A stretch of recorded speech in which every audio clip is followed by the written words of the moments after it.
성화 문제를 다루는 데 있어서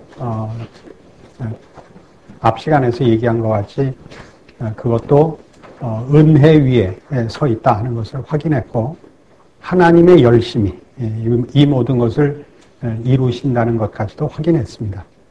그럼에도 불구하고 성화는 분명히 책임을 강조해야 합니다. 근데 이때 성화의 내용을 책임으로 강조한다 라는 말을 우리가 성화가 내 조건, 내 근거 위에 서 있다 라는 의미에서 책임이라 그러지 않고, 성화의 내용이 나라는 실존을 떠나서 어디 제3의 허공에 세워지는 것이 아니라는 차원에서 우리는 이것을 책임으로 느끼는 것입니다. 하나님께서 이루시되 나라는 존재를 바꾸는, 나라는 인격을 완성하는 일이기 때문에 이것이 나의 실존과 나의 성격과 소원과 무슨 기호를 바꿔나가는 일이라서 우리의 경험 속에서는 이 성화라는 것이 내 소원이 되고 내 각오가 되고 내 몸부림이 되고 하기 때문에 책임이라는 단어보다 더 적절한 단어를 쓸 수 없는 그 경험이 되는 것입니다. 충분히 이해가 되십니까? 그러니까 이것을 책임이라고 얘기해서 이 승리와 실패가 또는 그 이유와 조건이 내 손 안에 있다라고 이해하는 의미의 책임은 아니라는 말입니다. 베드로 후서 1장 3절 이하의 말씀입니다. 그의 신기한 능력으로 생명과 경건에 속한 모든 것을 우리에게 주셨으니 이는 자기의 영광과 덕으로서 우리를 부르신 자를 알므로 말미암음이라. 이로써 그 보배롭고 지극히 큰 약속을 우리에게 주사 이 약속으로 말미암아 너희로 정욕을 인하여 세상에서 썩어질 것을 피하여 신의 성품에 참여하는 자가 되게 하려 하셨으니, 그러니까 신의 성품으로까지, 이게 이제 성화의 궁극적인 목표입니다. 하셨으니 그 다음에 이제 다 명령형이고 책임적으로 권면이 나오죠. 이러므로 너희가 더욱 힘써 너희 믿음의 덕의 지식의 절제를, 절제의 인내를, 인내의 경건을, 경건의 형제 우애를, 형제 우애의 사랑을 공급하라.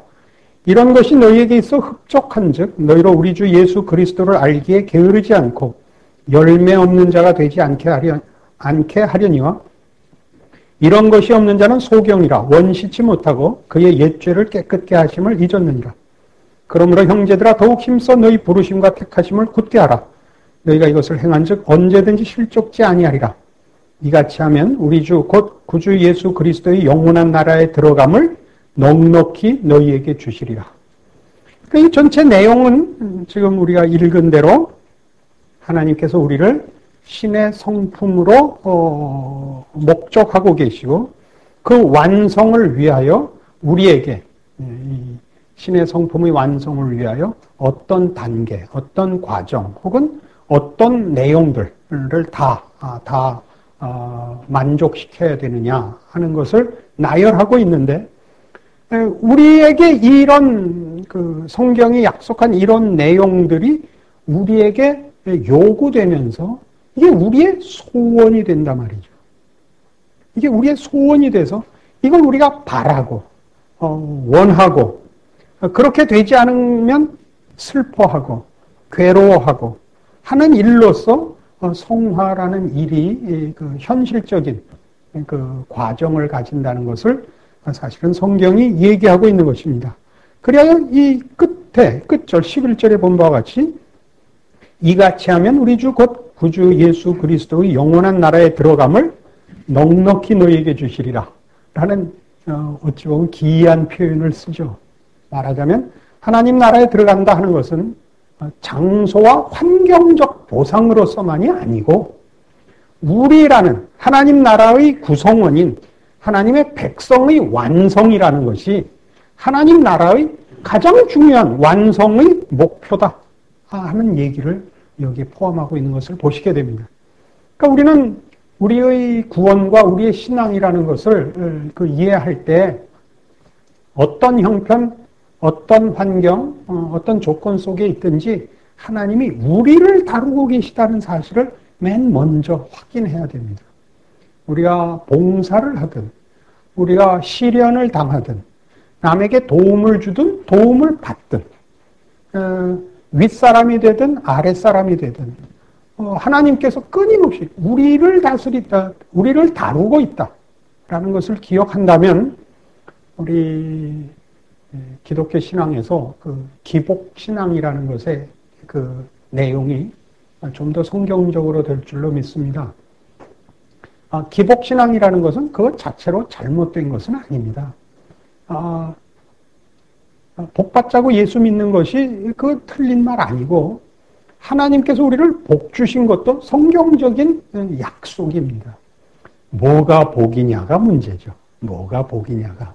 그러니까 우리가 얘기하는 복은 세상적인 복 아니고 하나님께서 우리에게 준비하신 하나님 안에 있고 하나님만이 주실 수 있는 것들을 말한다는 차원에서 그렇죠. 그런 차원에서 보자면 사실 하나님이 어느 한순간도 우리를 놓아두시는 적이 없고 우리의 어떠한 형편에서도 하나님이 우리를 다루고 계시고 기르고 계시고 완성시켜 나간다는 사실로 모든 성도들의 신앙 현실에 경험하는 삶의 모든 정황에 대하여 긍정적이고 신앙적인 시각을 갖게 할 수 있으리라 생각합니다. 빌립보서 2장 12절 그러므로 나의 사랑하는 자들아 너희가 나 있을 때뿐 아니라 더욱 지금 나 없을 때에도 항상 복종하여 두렵고 떨림으로 너희 구원을 이루라. 너희 안에서 행하시는 이는 하나님이시니 자기의 기쁘신 뜻을 위하여 너희로 소원을 두고 행하게 하시나니 모든 일을 원망과 시비가 없이 하라. 이는 너희가 흠이 없고 순전하여 어그러지고 거스리는 세대 가운데서 하나님의 흠없는 자녀로 세상에서 그들 가운데 빛들로 나타내며 생명의 말씀을 밝혀 나의 다름질도 헛되지 아니하고 수고도 헛되지 아니하므로 그리스도의 날에 나로 자랑할 것이 있게 하려 함이라. 이 너희 구원을 두렵고 떨림으로 이루라 라는 이 명령 속에 하나님께서 우리 안에서 구원을 이루기 위하여 완성하기 위하여 지금도 일하고 계시니까 순종하라. 그 하나님의 목표하심을 잊지 말고 힘써 따라가라 하는 권면이죠. 우리에게 모든 책임을 지라라고 얘기하는 것이 아니라 너희에게 아직도 남아있는 구원의 복된 승리와 영광된 자리가 있다. 그래서 하나님이 어떻게 한다고 우리로 소원을 두고 행하게 하신다 그러죠. 우리 모든 성도들이 얼마나 기도할 때 이 소원들을 아릅니까? 세상적인 것만 달라 그러는 것이 아니라 기본적으로 우선적으로 모든 성도들이 더 많은 신앙의 승리와 주를 닮은 신앙 인격을 요구하는 이런 것들이 이미 우리의 소원과 기쁨이 되어 있지 않습니까? 이런 것들 참 귀한 것이죠. 앞 시간에도 얘기한 바와 같이 그것이 우리가 소원하고 갈구하는데도 불구하고 단번에 응답되지 않는다는 것 때문에 많이들 당황하고 있습니다. 이미 그런 소원과 그런 마음을 가진 것을 격려하고 우리가 하나님의 인도하심 속에서 지금 정당한 신앙의 완성을 향하여 옳은 길을 가고 있다라는 이해와 그 확인이 사실은 더 많이 주어져야 옳지 않나 싶습니다. 그래서 우리는 이런 성화의 내용 속에서 우리가 책임으로 인식하는 이 성화의 내용들이 하나님께서 그렇게 일하시고 그리고 그 내용들이 우리에게 말하자면 소원이 되며 기쁨이 되며 그래서 책임으로 인식된다는 사실을 확인했습니다. 언제나 그렇듯이 바로 여기에도 어려움이 하나 있습니다. 우리는 이런 일들이 우리의 소원과 진심에도 불구하고 우리의 기대만큼 결과가 속히 나오지 않는다는 것 때문에 뜻밖의 오류를 범합니다. 그게 뭐냐 하면 이제 무속신앙입니다. 지성이면 감천이다가 여기에 이제 그 틈을 노릴 수 있습니다. 내가 더 많이 노력하면 결과가 속히 이루어질 것이라고 생각합니다. 그건 세상적인 차원에서는 늘 옳은 것이고 성경에도 사실은 그런 법칙을 권면하고 있습니다. 스스로 속이지 말라. 하나님은 만물이 영향을 받지 아니하시나니 사람이 무엇으로 심든지 그대로 거두리라. 이렇게 권하고 있습니다. 그러나 우리가 지금 하나 오해하는 건 뭐냐 하면 우리는 신앙의 승리가 죄를 이기는 것, 실패하지 않는 것이라는 단순한 기준을 갖고 보통 성도들이 신앙 싸움을 하는데 성경은 뜻밖의 그런 아주 단순한 그 윤리적이고 도덕적 차원에서의 승리를 목적하지 않고 보다 깊은 신앙적인 승리, 보다 본질적인 싸움을 우리에게 요구합니다. 우리 나중에 후반부에 가면 이 부분을 집중할 것입니다만은 말하자면 자기 의를 뽑는 싸움을 시킵니다. 우리가 근거가 되는 모든 문제에 대하여 우리로 하여금 평생에 걸쳐서 아주 치를 떨게 만듭니다. 내가 근거가 아닌가. 우리 대표적인 예로 욥을 보십시오. 욥기를 보시면 이제 욥에 대한 이제 서두의 묘사를 그 성경이 하는 대로 따라가 보면 욥은 신앙적으로 아무 흠이 없는 자로 묘사됩니다. 그러나 이제 시련을 당하게 되고 가까운 세 친구가 찾아와서 욥을 나무라죠. 너 왜 죄 짓고 회개하지 않느냐? 난 죄 짓은 거 없다. 네가 죄 짓지 않았는데 그럼 천벌이 내렸단 말이냐? 이게 이제 그 큰 논쟁거리가 되죠.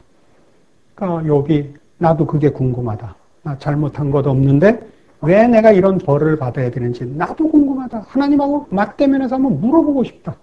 그 친구들이 뭐라 그래요? 말을 곧다우로 하는 것만 봐도 너 잘못됐다. 그 친구들의 이제 그 필책입니다. 욥이 거기에 그 길게 그 대꾸를 하죠. 내가 무슨 잘못을 했는가? 난 잘못한 것 없다. 나는 남의 것을 훔친 적도 없고, 탐을 낸 적도 없고, 거짓말을 한 적도 없고, 실수한 적도 없다. 나는 흠이 없는 자다. 그런데 왜 이 일을 당하는지 모르겠다. 그래서 하나님이 나중에 판정하러 나타나셔서 그 세 친구가 틀렸다는 거죠. 욥은 틀린 거 없었대요. 그런데 왜 그 일이 있어야 되죠? 불러 연단하여 정금을 만들기 위하여입니다. 근데 거기서 불러 연단하여 태워버리고 정금만 남기기 위하여 태웠어야 하는 게 뭐냐면 바로 그것. 욥이 잘못한 것 없으면 다다. 이게 깨져야 되는 거죠. 잘못하지 않으면 다인 것은 기독교가 아니고 윤리고 도덕이고 군자의 도입니다. 근데 성경은 우리를 윤리 도덕적 기준에서 무음한 자로 만들려는 것이 아니라 훨씬 더 영적인 차원에서 적극적으로 하나님의 자녀, 아주 큰 이름입니다. 하나님의 자녀. 하나님을 아버지라 부르는 그의 자녀로 요구하고 있습니다.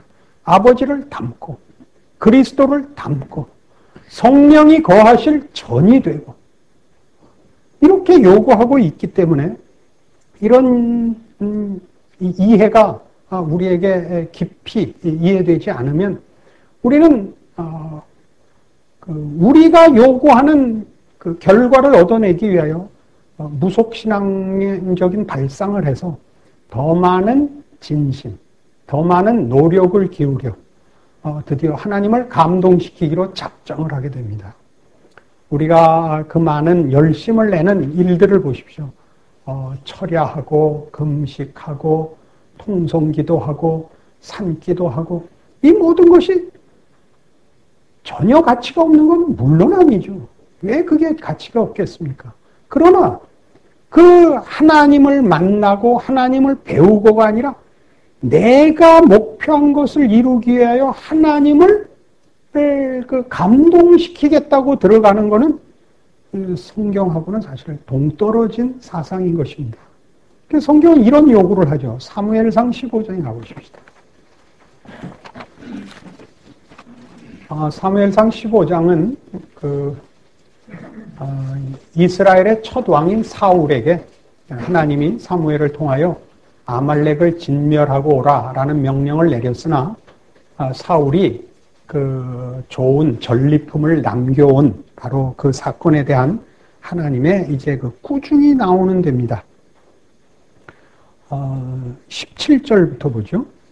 사무엘이 가로되 왕이 스스로 작게 여길 그때 이스라엘 지파의 머리가 되지 아니하셨나이까. 여호와께서 왕에게 기름을 부어 이스라엘 왕을 삼으시고 또 왕을 길로 보내시며 이르시기를 가서 죄인 아말렉 사람을 진멸하되 다 없어지기까지 치라 하셨거늘 어찌하여 왕이 여호와의 목소리를 청정치 아니하고 탈취하기에만 급하여 여호와의 악하게 여기시는 것을 행하였나이까. 사울이 사무엘에게 이르되 나는 실로 여호와의 목소리를 청정하여 여호와께서 보내신 길로 가서 아말렉 왕 아각을 끌어왔고 아말렉 사람을 진멸하였으나 다만 백성이 그 마땅히 멸할 것 중에서 가장 좋은 것으로 길갈에서 당신의 하나님 여호와께 제사하려고 양과 소를 취하였나이다. 사무엘이 가로되 여호와께서 번제와 다른 제사를 그 목소리에 순종하는 것을 좋아하심같이 좋아하시겠나이까. 순종이 제사보다 낫고 듣는 것이 수양의 기름보다 나으니 이는 거역하는 것은 사술의 죄와 같고 완고한 것은 사신 우상에게 절하는 죄와 같음이라.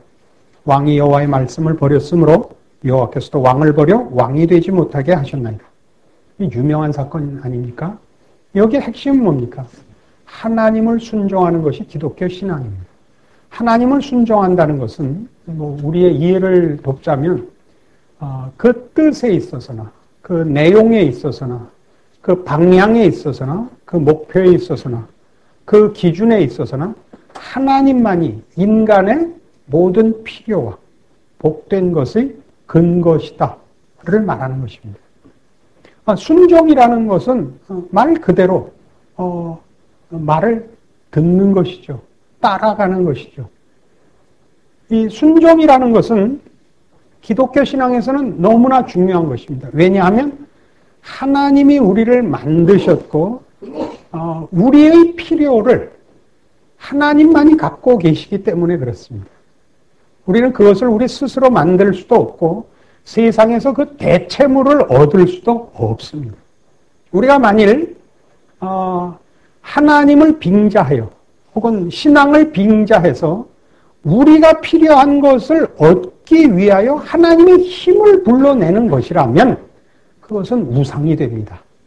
그게 우상입니다. 우상 숭배는 곧 탐심이라 라고 나오죠. 아니, 탐심은 곧 우상 숭배니라 이렇게 나오죠.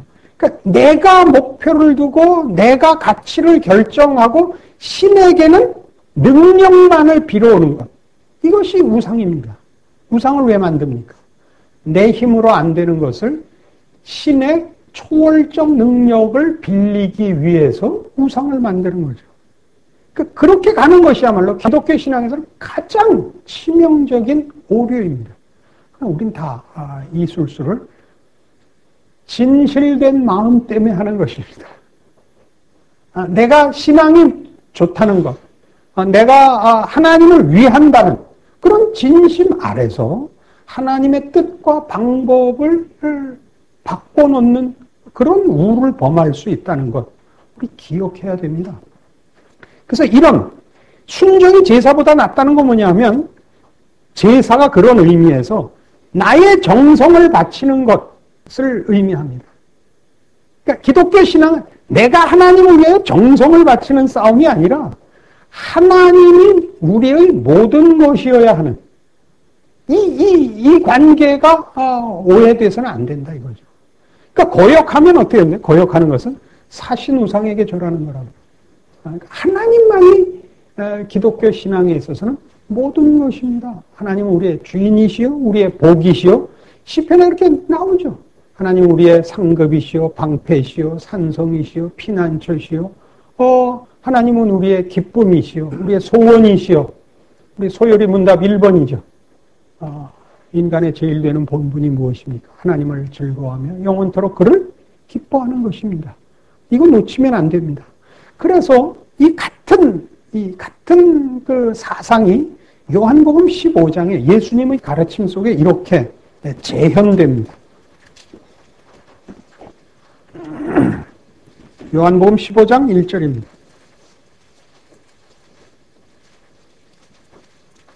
내가 참 포도나무여 내 아버지는 그 농부라. 무릇 내게 있어 과실을 맺지 아니하는 가지는 아버지께서 이를 제해버리시고 무릇 과실을 맺는 가지는 더 과실을 맺게 하려 하여 이를 깨끗게 하시느니라.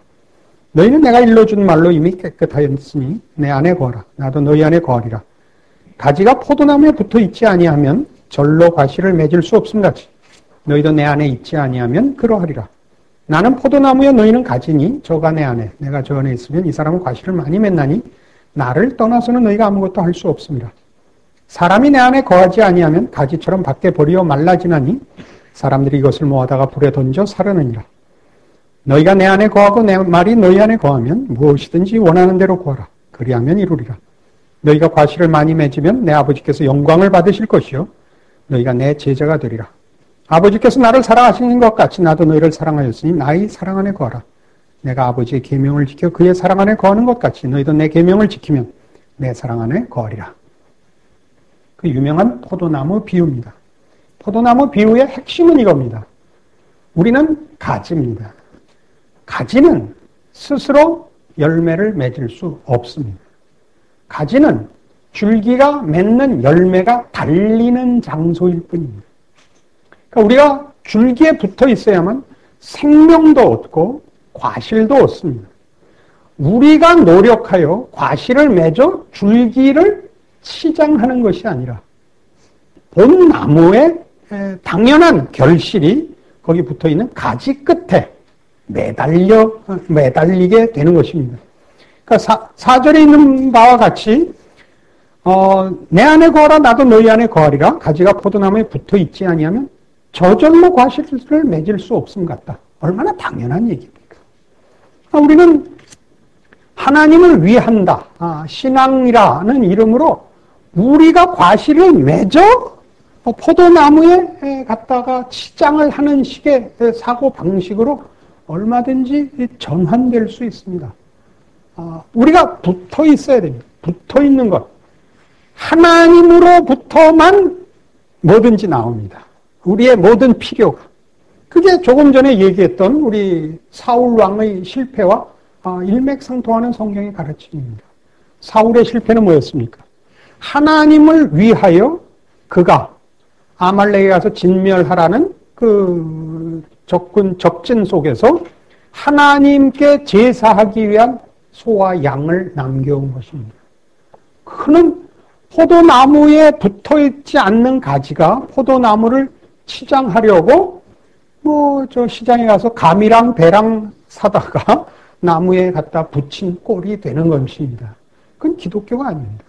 우리 기독교 신앙은 하나님만이 모든 것입니다. 모든 것이요. 홀로 충만하시며 홀로 주인이시며 홀로 은혜를 베푸시며 홀로 우리에게 기쁨이 되시는 우리 아버지십니다. 근데 이 예수 안에 거하는 법이 뭐냐? 그러니까 이 나무에 붙는 법이 뭐냐? 라는 대목이 이제 재밌습니다. 9절. 아버지께서 나를 사랑하신 것 같이 나도 너희를 사랑하였으니 나의 사랑 안에 거하라 그럽니다. 사랑 안에 거하는 것이 하나님께 붙어있는 방법인데 내가 아버지의 계명을 지켜 그의 사랑 안에 거하는 것 같이 너희도 내 계명을 지키면 내 사랑 안에 거하리라 그럽니다. 계명을 지키는 것이 어떻게 예수 안에 거하는 것, 포도나무에 붙는 법이 되느냐 하는 것이죠. 계명이란 그 내용을 떠나서 근본적으로 하나님의 명령, 하나님의 지시, 하나님의 뜻입니다. 거기에 나를 맞춤으로써 우리는 하나님께서 목적하시고 의도하시는 일에 내가 수용이 됩니다. 그러니까 계명을 지킨다는 것은 하나님의 통치와 하나님의 복주심과 하나님의 일하심에 내가 붙는 유일한 방법이 됩니다. 근본적인 문제야 예수 믿어서 우리가 하나님의 백성이 되죠. 지금은 신앙상의 문제를 논하는 것입니다. 우리의 신앙이 하나님의 백성이 됐음에도 불구하고 하나님의 뜻에 나를 어떻게 붙들어 매느냐 할 때 계명을 지키라는 것입니다. 대표적인 예를 듭시다. 내 이웃을 사랑하라. 그 계명을 지킴으로써 우리는 하나님의 일하심과 하나님의 뜻과 하나님의 방법에 나를 순종하여 하나님께서 나를 통하여 일하시게 할 수 있습니다. 내가 하나님의 수족이 되는 것이죠. 붙어있는 꼴이 됩니다. 그럼 나에게 하나님이 이루시는 그 결과들이 나에게 달리게 되죠. 내가 하나님을 위하여 무엇을 해서 무슨 일이 일어나는 식의 사고방식이 아니라 줄기에 붙음으로써 하나님이 하시려는 일이 그리고 하나님만이 하실 수 있는 일이 가지에 달린단 말이죠. 이 개념이 다른 것을 이해하시겠습니까? 우리가 하나님을 위하여 이런 것을 좋아하실 것이라는 것을 긁어 모으는 사오는 식의 사고방식이 아니고 내가 하나님께부터 줄기가 결실할 일이 하나님의 일하심이 결실하고 나타나고 형성되는 일, 이것이 계명을 지키라는 것이며 주 안에 있는 법이며 이것이 신앙이며 우리가 하나님 앞에서 훈련해야 할 내용인 것입니다. 그러니까 만들어지는 것이 문제가 아니라 내가 붙어있는가를 확인하는 것이죠.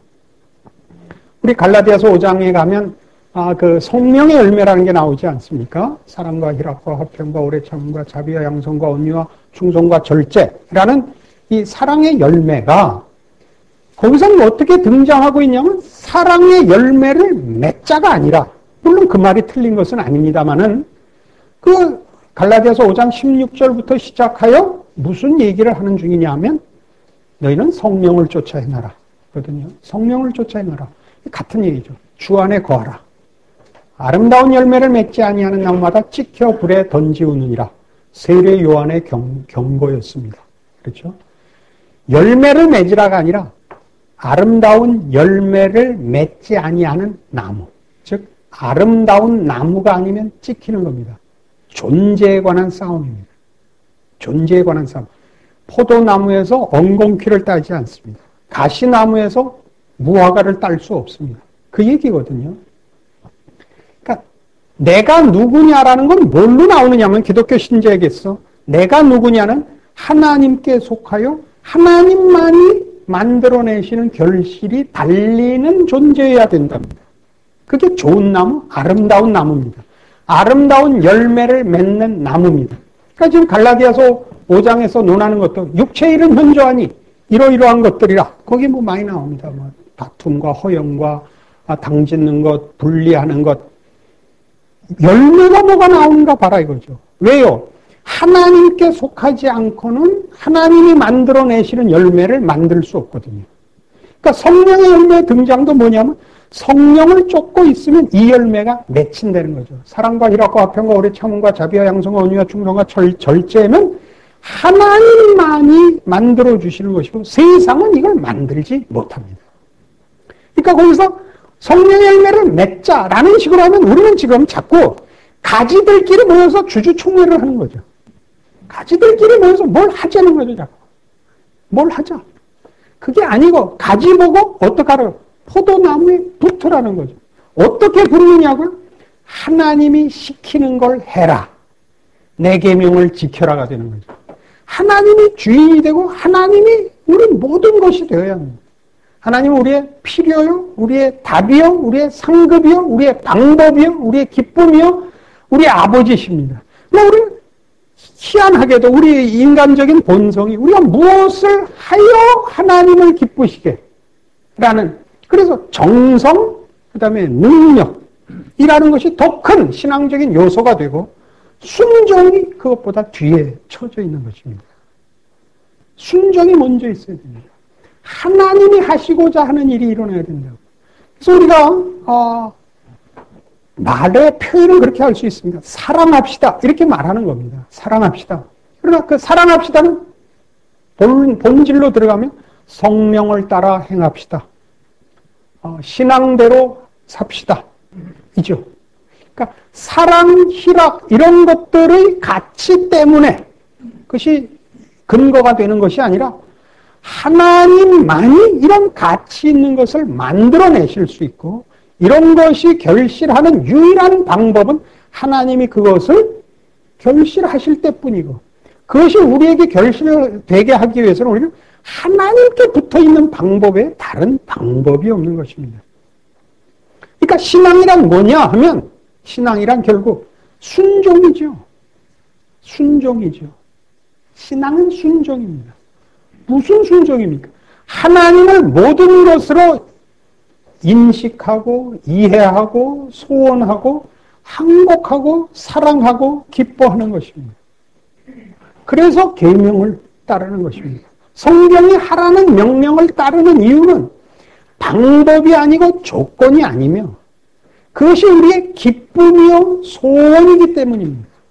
여기에 말하자면 성화가 책임으로 표현되되 책임이 아니고 은혜이며 믿음인 이유가 있습니다. 이 얘기가 조금 묘하게 넘어오죠. 우리가 은혜를 강조하면 예외 없이 아무것도 안 해도 결과가 생긴다 라는 방임주의를 떠올립니다. 우리는 할 것이 없다가. 그런데 앞에서도 강조했다시피 은혜가 목적하는 하나님이 은혜로 주신 구원이 목적하는 것은 나라는 인격적 존재의 완성이란 말입니다. 이 인격적 존재의 완성을 신의 성품으로 요구하고 계시단 말이죠. 신의 성품. 그건 의요, 진리요, 거룩이라고 에베소서 4장에서는 그렇게 설명하고 있습니다. 이런 신의 성품의 참여가 하나님이 목적하신 구원이 내 인격이고 내 성품이고 내 기질이고 내 취향이고 내 자랑이고 내 감성이 되어야 하는 일이니까 우리 안에 이런 일들이 이루어질 때 우리가 그런 하나님께서 채우시는 일들에 대한 감각, 감격, 확인, 의심, 갈등 이런 것들이 일어나고 그 속에서 우리는 이것을 나의 것으로 취하려는 소원과 그래서 열심들이 나타나게 되고 우리는 이것이 내 의지, 내 결단으로 이해된단 말입니다. 그러나 나중에 돌이켜보면 그렇게 함으로써 나로부터 내 올바른 결단이나 헌신의 보상으로 이런 일들이 주어진 것이 아니라 하나님께서 우리를 처음에 만드실 때부터 당신의 형상대로 만드시고 복 주신 그때부터 창조의 목표와 목적과 복 주심에서부터 예수 그리스도 안에서 우리를 그의 자녀 삼으시는 구원의 은혜와 목표 속에서 하나님이 이것을 목적하고 계시고 작정하고 계셔서 우리를 간섭하시고 다루시기 때문에 일어난 현상들이요 과정이라는 걸 나중에 돌아보면 이해하게 되는 것입니다. 그래서 우리는 신앙이 뭐냐? 그러면 하나님을 아는 것이요. 하나님을 항복하는 것이요. 하나님을 기뻐하는 것이라 얘기할 수 있고 그런 차원에서 순종이 신앙의 최고의 본질입니다. 순종이란 굴복이 아닙니다. 굴종이 아닙니다. 억압되어지는 것을 말하는 것이 아닙니다. 그것은 정말 행복한 항복입니다. 우리가 죄라는 것이 하나님과의 분리였고 하나님을 외면하고 거스르는 것이었다는 걸 기억하셔야 됩니다. 죄란 윤리적이고 도덕적인 것이 아니라 하나님을 거스려 자기 마음대로 하던 것이 죄였고 그러니까 우리가 하나님 없이는 세상적 윤리 도덕에서 가장 의로운 것을 할 때 가장 보람된 일을 할 때마저도 죄인이고 죄만 짓는 것이라는 걸 이해하십니까? 누가 이런 비유를 했죠. 하나님 없는 사람의 선행이란 해적이 부상당한 해적을 구해주는 것이다. 그런 비유를 한 적이 있습니다. 무슨 말인지 이해하시겠죠? 해적 가문에서도 오셔가지고 감동이 없으십니다. 하나님 없는 사람들에게 있어서의 의란 없고 선도 없고 당연히 생명도 없고 진리도 없습니다. 하나님 안에만 있습니다. 그러니까 죄란 하나님과의 화목이며 하나님과의 화목은 하나님하고 우리 전쟁을 하지 말자가 아니라 하나님으로부터 분리된 자가 하나님과 이제 묶여지고 원래 창조와 구원의 목적이었던 하나님의 베푸시는 은혜와 사랑과 구원의 완성으로 인도함을 받으며 운명 지어지는 것을 말합니다. 그래서 신앙은 이 하나님을 기뻐하는 것이요, 이 하나님을 자랑하는 것이요, 이 하나님을 감사하는 것입니다. 그리고 이것은 우리 전인격에 관한 것이므로 삶의 모든 정황에 적용이 됩니다. 신자의 삶의 그 특별함은 하나님이 온 천하 만물의 주인이시고 모든 인류의 주인이시고 구원받은 우리의 하나님이신 이 사실이 우리 전 인격에 영향을 미치며 통치권을 가지시며 주권을 가지시며 그래서 우리가 겪는 삶의 모든 정황에 우리가 반응해야 될 거 아닙니까? 그 반응에 하나님의 자녀라는 이름으로 하나님을 믿는다는 신앙의 이름으로 우리가 반응해야 한다는 것을 의미합니다. 이것이 곧 성도들의 신앙의 현실입니다. 그러니까 이것을 자꾸 특색화하면 안 됩니다. 그러니까 어떤 이벤트성을 가지거나 또는 어떤 운동으로 자꾸 종교적인 특별한 상황으로만 끌고 가면 안 됩니다. 그건 필요합니다. 필요에 의해서 우리가 어떤 일들을 할 수 있습니다. 어떤 일들을. 부흥회를 할 수 있습니다. 나라를 위한 구국기도회 할 수 있습니다. 그런 일들을 해야 됩니다. 필요하다면. 그러나 하나님께서 신자들을 키우는 삶의 실제적인 보편적인 방법을 보면 조금 전에 말씀드린 것과 같이 우리의 신앙이 하나님에 대한 전적인 항복, 하나님을 우리의 모든 필요와 기쁨과 감사와 목적으로 삼는 우리의 인격적 항복이 우리에게 허락된 삶의 모든 정황에서 이 하나님을 의지한 자의 반응, 마땅한 반응을 요구하고 있다는 것을 인식하여 사는 것입니다. 이걸 가르쳐야 됩니다. 한국교회는 그런 면에서 보면 너무 이게 조금만 새겨들어 주십시오. 선동적입니다. 특색화되어 있습니다. 이런 일들은 필요합니다. 그래서 하나의 계기를 만들고 분발케 하는 당연히 써야 하는 교회와 교인들의 유익을 위한 방법들입니다. 그러나 그것만 있고 일상생활은 무시되고 있습니다. 그러니까 어떤 경우들, 어떤 이벤트 속에서는 아주 신자들의 태도나 책임이나 몫이 분명한데 그걸 벗어나서 일상 속에 오면 뭉떠난 부모같이 쪽을 묻습니다. 그러니까 다른 데서는 그렇게 키우시면 안 됩니다. 전 우주를 다스리시는, 전 역사를 주관하시는, 전 인류의, 전 인격에 발언하시는 그 하나님의 자녀된 그런 수준, 안목, 분별, 실력을 갖추도록 우리가 성경을 가르치고 신자들을 훈련시켜야 할 것입니다.